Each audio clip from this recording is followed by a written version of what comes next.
So I think it's very, very interesting that this was the second project selected because this is such an old project for us already. Like this is way back when one of our first projects as well, like along with West Hall that we just talked about. West Hall was built because it was a larger project, so it took a lot longer to build. But meeting someone, dreaming someone, this project was in 2017, so very soon after we started the studio. One of our first projects that we got to do from start to finish, from architecture to interior. So it's an important project for us as well, I guess, but early iteration. So this is a restaurant, and it's situated in central Beijing, close to the CBD district. Actually, that white building on the side of this image right here is the Beijing television station. So that's kind of where we are located. And within this complex, it used to be an old factory. So the materiality for this complex was mostly red brick and low rises. So we were required to maintain kind of this mass and this material when we were creating this project. And at the same time, with the original building, there were no windows and no openings. So we were also at the same time required to maintain that. And so when we got all of these requirements, on top of that, and also for Dreaming Someone, this was their second restaurant. And their first restaurant, they gained a lot of attention because they put in a hallway at the entrance of their restaurant that started the dining experience, which was very popular with a lot of their visitors. And so they wanted to kind of bring and blow up that experience, that installative artistic experience in their dining experience. So when they came to us, then we worked together to kind of create a more holistic, from start to finish, very surreal experience. So when we were doing this, we were inspired by Dali in bringing in a very surrealistic experience. Also, because when we started with the project, then we would be entering kind of this black box zone with the red brick wall that then for us, then we imagined it would be coming from the real world into the imaginative world. And so this was the series of concepts that we created for each of the spaces. From the top left onwards, then it would be Alice in Wonderland with the rabbit hole, into kind of a time travel tunnel on the first floor, with where the bar top was kind of galaxy inspired. And then you did the flip from the first and the second floor into kind of a really surrealistic, futuristic, or fantasy like space on the second floor, until the bottom right hand side, where we had the small vision where this is actually designed for the bathroom, where the most private space became kind of a space for performances. So this is the view of the front facade, with how the rabbit hole, Alice in Wonderland, ripples across reality. And then you would enter the restaurant. And again, with the computer-aided design, we scripted this wall, the red brick, of course, with the ripples and everything. And I think the most amazing thing is that we did spec for machine-aided construction in the very beginning, like robotic arms and things like that. It's a good friend of ours that they have this technology, and we talked to them about putting this wall together with the robotic arms. And then in the end, we built it by hand. For two reasons. Because at the very beginning, it was difficult to transport the arms on site. It was, I think I remember during construction stage, there were really big meetings happening in Beijing. So you would only be able to transport materials on site little by little. And so if we had to wait for that to pass, then it would really affect kind of the construction stage. Like we would have to open late. And so in the end, like through a lot of conversation and studies and speculations, we ended up printing all our layers of brick on one-on-one drafting paper, and we laid each layer on top of each layer of brick and put that brick on top, and we ended up putting that entire wall together like that. I think the construction So worker really loved this project. It actually ended up being faster because the people that were doing the robotic arms, like they're good friends of ours, they had a similar project happening elsewhere. And actually in conversation, this ended up being faster and cheaper than For sure. their other project, because they ran into a lot of problems also with calibration, because it's a huge expensive wall. Like you would have to move the arm across the surface of the wall as you were doing this, and they ran into a lot of calibration problems, and so it ended up taking longer and costed more to do it with the robotic arms on their other project when we compared the two projects. So this was yeah. But explaining this to build it like by hand is really hard task to do. Like how they curve this wall.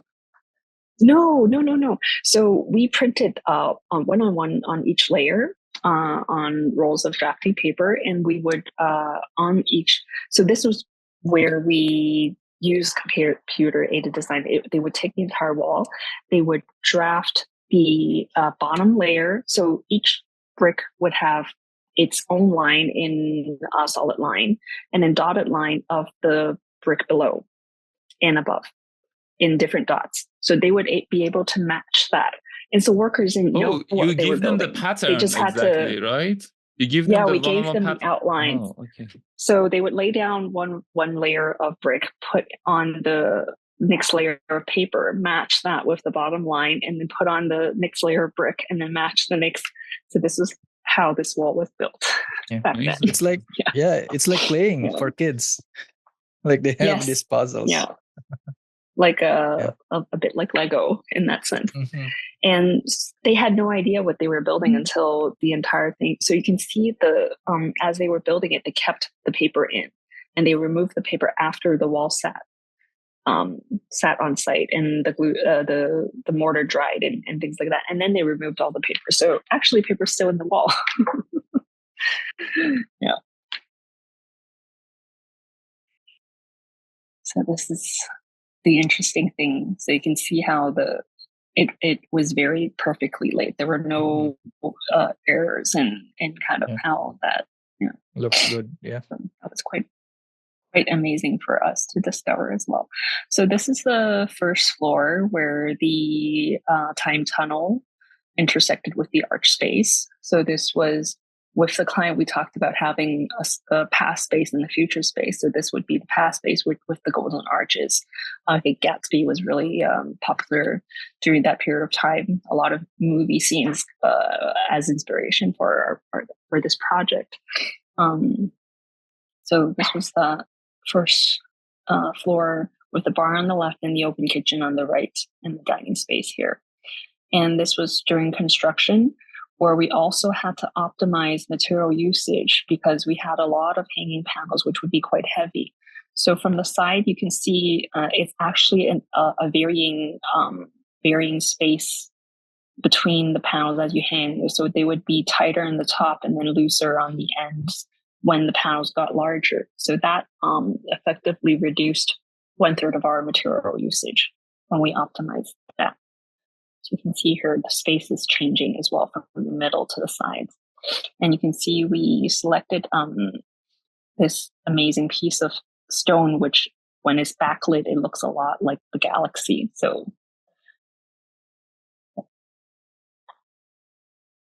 and then when we were working with the second floor, so this then wormhole inspired tunnel then led us to the second floor. And then with the second floor, it's also an open ceiling that flows down onto the wall. And the amazing thing with this was all done by carpenters. This is the drawing that we produced that helped them locate it, where each panel was curving and how they were located. We put in a grid underneath, And so the carpenters would work with the grid, and they would work the panels along this grid and then hold that in place. And then because one of our clients, like the team of clients, one of them was a fashion designer. We worked with her to find a tailor that would be able to put this fabric on top of curving wood, so that it would match kind of, and with a little bit of dressmaking technology there. So this was when we were doing the construction. This was when we were working with the carpenters and putting those paneling in, spacing how everything curved. And of course, then it wasn't an exact science. If we had worked with JRP or with molds or GRG, it would be more exact, but it was a different way of working with curves that that would be faster. And so this was kind of how we experienced the space. Yeah. And then on the side, there would be... Oh no, I'm just gonna say I love the red color that you did on the panels. Yeah, the red velvet is very theatrical. Oh, it's velvet. Yeah. Yes, it's velvet. Yeah. So that's why we worked with the dressmakers, so that they would be able to cut and then tuck in the material so that it would match the curves. So this is, and also then with these VIP rooms that are hidden kind of behind this wall here, the 3 colors were selected for 3 different moods. And then in order to keep the ceiling and the walls clean, there's a small detail here on the top where we created kind of a bubble. We spec'd a kind of a half spherical plastic surface that covered the top of our skylight, because this would be the only place where we could bring in natural light, because we weren't allowed to put in windows on the side. So we really wanted to put a skylight in here, and we didn't want to break up that roof and wall surface by putting in lights and things like that. So we actually put in this groove between the ceiling, the roof, and the spherical bubble, and the light would then refract off of the bubble surface at night, and then bring down a beam of light that would mimic skylight at night. So that's kind of a detail that we experimented with. So this is the final kind of product where at night the light comes down through that surface as well. But having this style and your inspiration from Dolly and movies was something that your clients bring up to this idea, or you have this idea and introduce it to them? They wanted to put in an installations. They wanted to put in like several installations, and we said, hey, why have that separate from our space? And so we ended up designing the space as installation spaces, which was kind of how that conversation went. In the beginning, they said, oh, we would do maybe the hallway or the entrance or like auxiliary spaces, and the dining space would be more normal, I guess. But we said, hey, if we're going to do that, why not we just do the entire space like this? And then so that's kind of how, because at this point it looks like an art gallery rather than a restaurant. Like you have so many things to explore here, and so many different styles and color palettes from the form finding, like everything. Yeah. But very, very tight knitted in terms of experiences, for sure. And you know what, for the restaurant, I think that's really good for them as well. Like even for that, like I know that for this type of project, if your place look like the other places, they're gonna compare it to the other place when they want on the internet. But here you can't compare it to anything else. This is such a unique place. Yeah, it was. It for sure helped them through. Unfortunately, this restaurant has now closed down after COVID. Actually, during COVID, they were still hanging on a little bit, but I think last year they passed the restaurant on to a new user, so they're not here anymore. The building is still here, and the the main spaces are still there, but I think they've altered some of the spaces for a different type of restaurant right now. And I think you bring up a very valid point because it's a holistic dining experience. So it was very interesting when the space inspired their chef to create this more performative menu for their visitors. So that was interesting as well.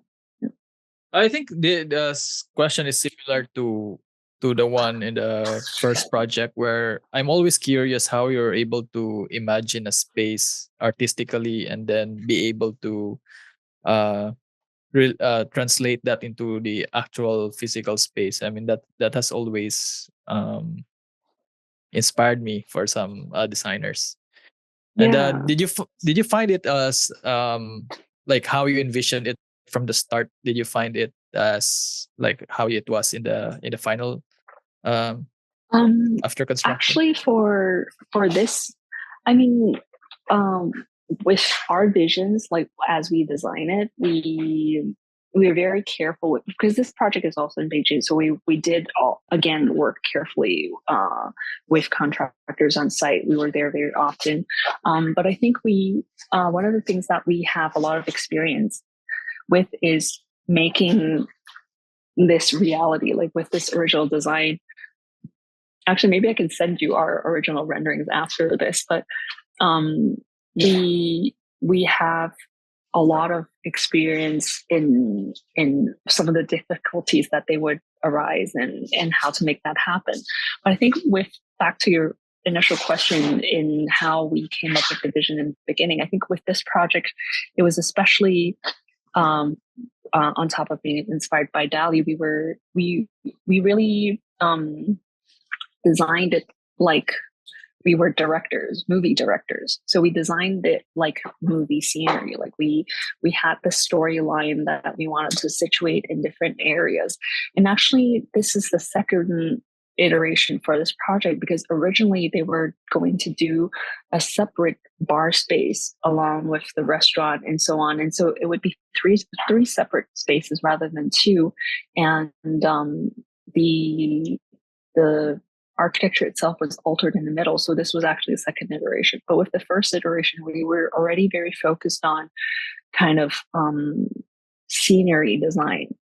And then to bring that then into the spatial design, because I think with movie scenes, you're designing for certain perspectives and certain angles, and for that to become a three-dimensional space, like we did a lot of translating in that sense for ourselves. So it was very experimental for us as well, as well as for the client. Yeah. Mm-hmm.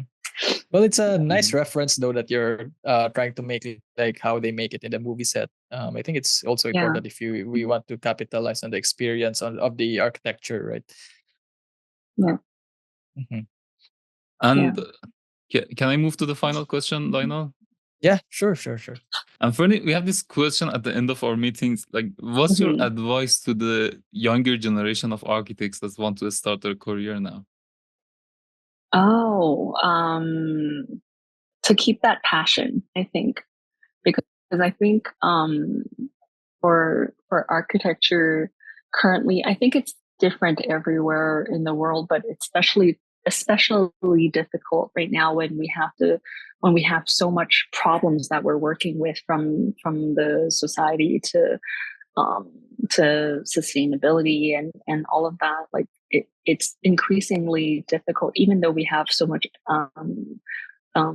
technology to help us with. But I think it's difficult, I find, with a lot of young architects that we come in touch with to keep that passion. I think to be able to kind of see that vision beyond that, what you're doing, it always kind of carries through, to not always just look at the current project that you're working on and be disappointed when you run into problems and things like that. I think it's some of the experiences that we have with younger architects that come through our office as well.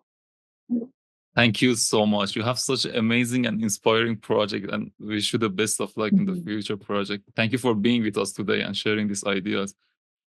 And Yeah, and I just hope in the Right, thank future we you. could also invite you again because you have a lot yeah. of like amazing projects that we Oh, want to talk about. yeah.